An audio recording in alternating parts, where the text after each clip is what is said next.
What is progressive consumption tax? Have you ever wondered how a tax system could focus on what you spend rather than what you earn? This is where the concept of a progressive consumption tax comes into play. It's a unique approach that shifts the focus from income to consumption. So, what exactly does this mean? A progressive consumption tax is designed to tax individuals based on their spending habits. Instead of taxing all income, it only taxes the money that people actually consume. This means if you save or invest your money, you won't be taxed on those amounts. This system encourages people to save and invest rather than spend, which can lead to more capital accumulation and economic growth. The way this tax works is pretty straightforward.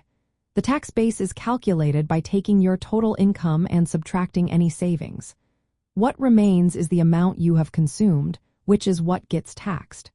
The more you consume, the higher the tax rate you pay.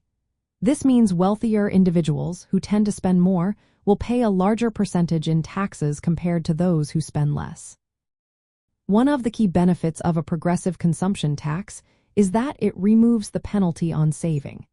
In many traditional income tax systems, saving can feel like a disadvantage because you get taxed on your earnings regardless of whether you spend them. With this consumption tax, you can save without worrying about being taxed on that money.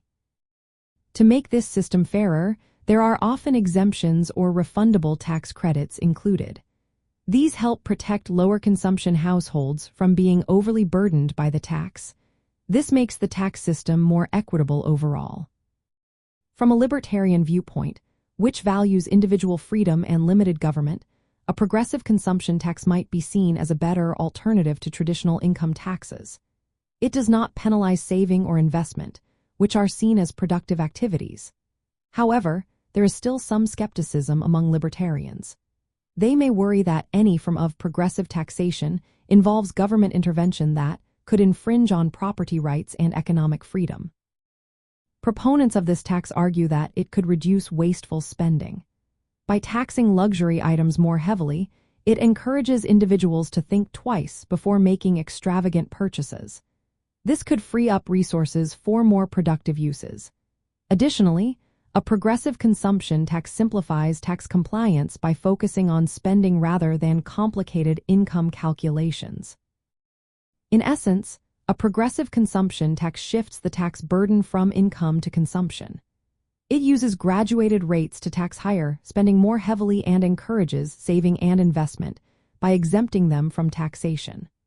While it may be seen as a more favorable option within libertarian circles, it still raises questions about government power and the principles of minimal taxation.